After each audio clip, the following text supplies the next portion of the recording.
before the Montgomery, Alabama bus boycotts, before the riots of 1968 that took place in Washington, D.C. and Baltimore, following the assassination of Dr. Martin Luther King, there was a fight for freedom. Harriet Tubman knew firsthand about this fight. Often referred to as the Moses of her people, she gained her freedom in 1849 by escaping from slavery and finding shelter in safe houses ran by conductors by way of what we know as the Underground Railroad. She also risked her newfound freedom by helping about 70 family members, friends, and strangers gain that same opportunity of becoming free. But the fight for freedom would begin even before this historic event. This fight to become and remain free would begin before any of us in this room were even a thought in our parents' minds. Yet it is a fight that we have all become pivotal to. It's a part of our daily lives. What was once only stories that we read about in history books has somehow become a present day reality. It is as if we are now living backwards. We are now sliding into the very same struggles that our ancestors fought and gave their lives for to come up out of. Coming to America was once thought of as the American dream, but it has now become more like a nightmare with a never-ending story that gets worse day by day. But there is good news today. God is listening and has heard our cry, and He will not leave us stuck in our affliction. And I don't know about you, but I'm so glad that He knows just when to show up. He's never late, but always on time. I tell you today that we serve an on-time God. And just as He was all those years ago for the children of Israel, He's still on time for us today. Now, before we get to our text, allow me to share some background information for those who may not know this story. In the second chapter of Exodus, Moses comes on the scene.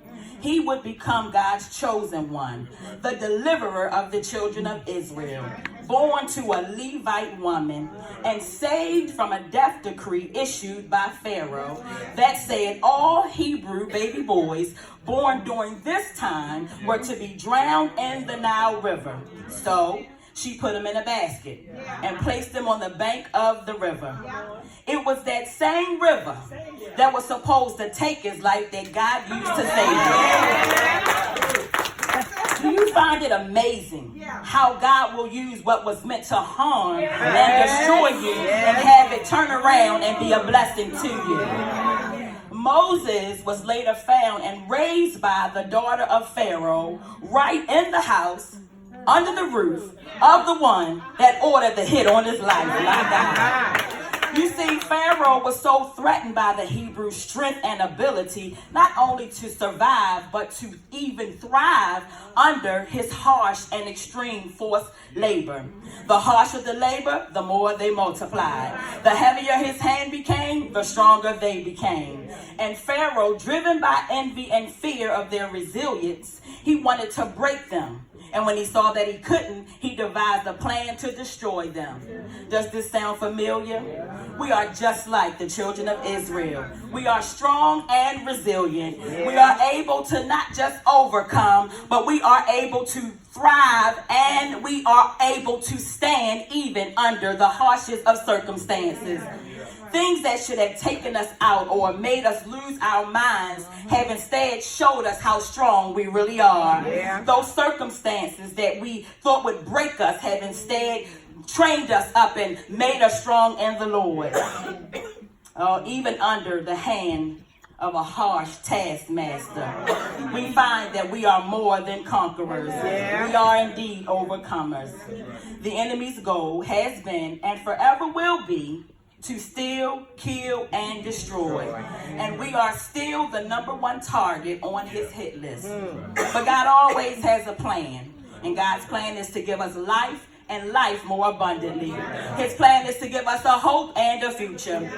Our text for today is proof that God's plans for us were good even way back then. Here we find Moses has had an encounter for the first time with God. God has introduced himself to Moses by speaking to him from a burning bush. And by the time we get to verse 7, Moses is now having a whole full-blown conversation with God. God tells Moses that he will be the one to lead the children up out of Egypt. And after hearing this, Moses, like many of us, goes back and forth with God about his assignment. Moses wants to know if God is sure that he's the right man for the job. Do you ask God, you need God? You want me? Have you ever asked God the same question that Moses asked God? He asked God, who am I that I should go to Pharaoh and bring the Israelites out of Egypt? And let us pause right here for a minute. If you've ever asked God that same question, who am I, God, to do this or to do that? Or maybe it's just me. This very morning, I asked God, who am I that I should stand before your people and declare your word? You may be asking, who am I that I should start my own business? Or who am I to buy my very first house or lead that ministry? Who am I to go back to school at my age? Or who am I for the men in the house to ask this woman to marry me? Or who am I to raise these kids by myself? Who am I, God, to do this thing that you are calling me to do? And God, just as confident and almighty as he is, responds to Moses and says, I will be with you. And I believe that same response is given to each of us when we question what God has told us to do. He is saying, I will be with you. When we're not so sure we can do what God has told us to do, Scripture tells us that with God, all things are possible. In our own strength, yes, it's impossible, and it seems to be too much. But I heard Jesus say, tell the people that I am the vine and you are the branches. Apart from me, you can do nothing, but with me, you will bear much fruit. You see, God turns that thing around. This is him saying, stay connected to me and I will be with you. When he calls us to do a thing, we can't see it being done in our own limitations and inabilities.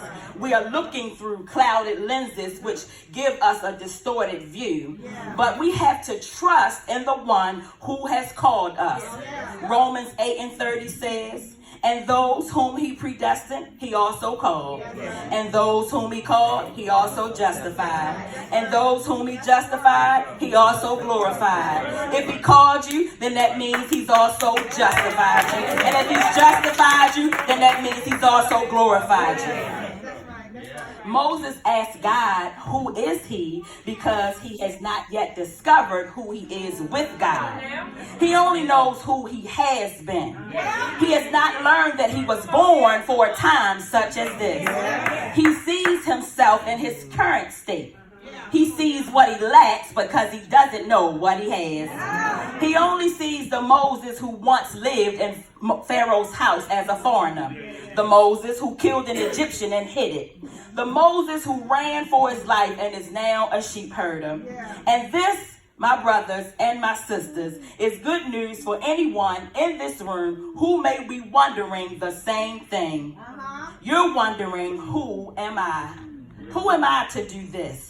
Could it be that you have viewed yourself and your abilities through blurred lines? Oh, but you've been in that place long enough. I hear God saying you're coming up out of this.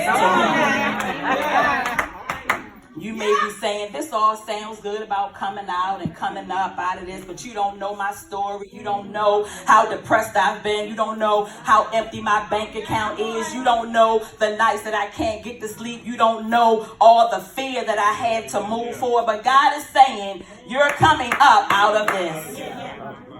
Out of this place that you've been stuck in for far too long. Out of what's familiar to you. Out of fear and doubt that's kept you from moving forward. And if you're asking today, well, how do I come up out of this? There is a plan. The first thing we have to do is cry out to God. In verse 7 it says, I have heard them crying out because of their slave drivers, and I am concerned about their suffering. God hears us when we cry, and he is concerned. But sometimes, oftentimes, we cry out to everyone except God. Who are you crying out to? God is saying, make sure when you cry out that you're crying out to the right one, the only one. Our friends and our families mean well, and they may even offer some good advice. But there are times that what you got going on is so serious that family and friends just won't do. What you need is so big that only God can do it. So you have to do like Paul says and make your request known to God. Don't be anxious, because anxiousness can cause your foot to slip, and then you're making wrong decisions and find yourself in some places that you might not want to be in. So make sure that you take it to God, and then allow the peace of God to guard your heart and your mind through Christ Jesus. I tell you, the first thing you have to do to come up out of this is cry out to God. And then the next thing you have to do is trust God's rescue plan. Oh, he has a rescue plan, and we have to trust it. In verse 8, God said, I've come down to rescue them from the hand of the Egyptians and to bring them up out of that land into a good and spacious land, a land flowing with milk and honey, the home of the Canaanites, the Hittites, the Amorites, the Perizzites, the Hivites, and the Jebusites. And that's where you got scared at. Taking me to the home of the Canaanites, the Hittites, the Amorites, the Perizzites, the Hivites, and the Jebusites, God. Sometimes God's rescue plan looks differently than what we imagine. Most of the time it'll look different. But you have to trust his plan no matter how crazy it sounds or how crazy it looks. Why? Because his plan is to give us a hope and a future. His plan is going to get us up out of our present situation and take us into a spacious land where milk and honey is flowing. Don't concern yourself about the occupants of the land. He's taking you out of your misery into a good land that is flowing with milk and honey, a spacious land. So yes, right now somebody may be occupying that house you've been looking at, but trust God's rescue plan to bring you up out of that rough neighborhood and into a spacious land. Right now, the job you desire seems out of reach because you feel underqualified, but I dare you to delight yourself in him and trust him with all your heart. Watch him direct your paths, and don't be concerned with who or what is currently occupying the space. If God said it, then it's settled. Apply for the position. Go back to school. Trust God's rescue plan and watch him bring you where you need to be. Our final point comes after the first two. In order to come up out of this, first you have to cry out to God. Then you have to trust God's rescue plan. But finally, if you plan to come up out of this, here's the hard part. You have to follow God's instructions. Everything that I've said up to now lines up, right? You cry out to God. You trust his plan. Then you follow his instructions. Cry out, trust, follow.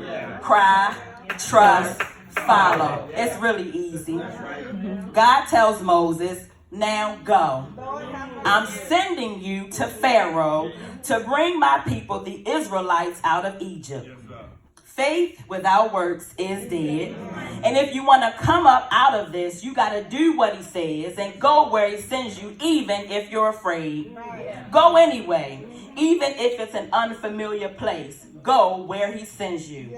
Yes, God has heard your cries, and yes, he has a rescue plan that you can trust, and part of that plan includes us doing our part to bring it to pass.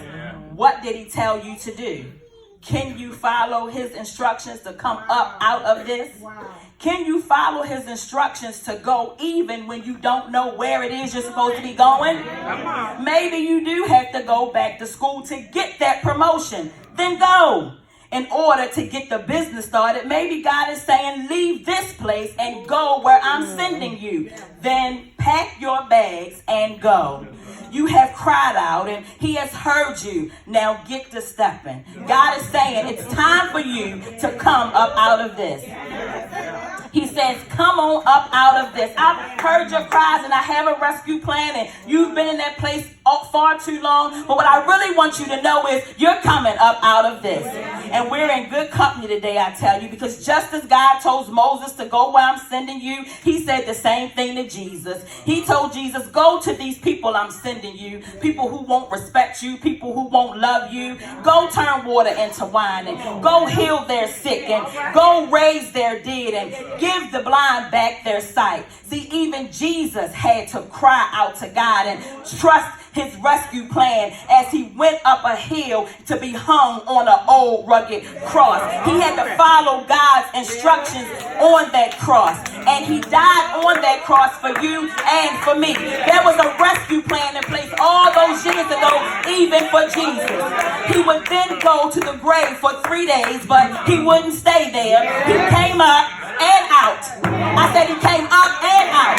And God is still able to bring you up and out, whatever it is you find yourself in. So today, I believe if you cry out to God and if you trust his rescue plan and follow his instructions, then you too can declare, I am coming up out of this.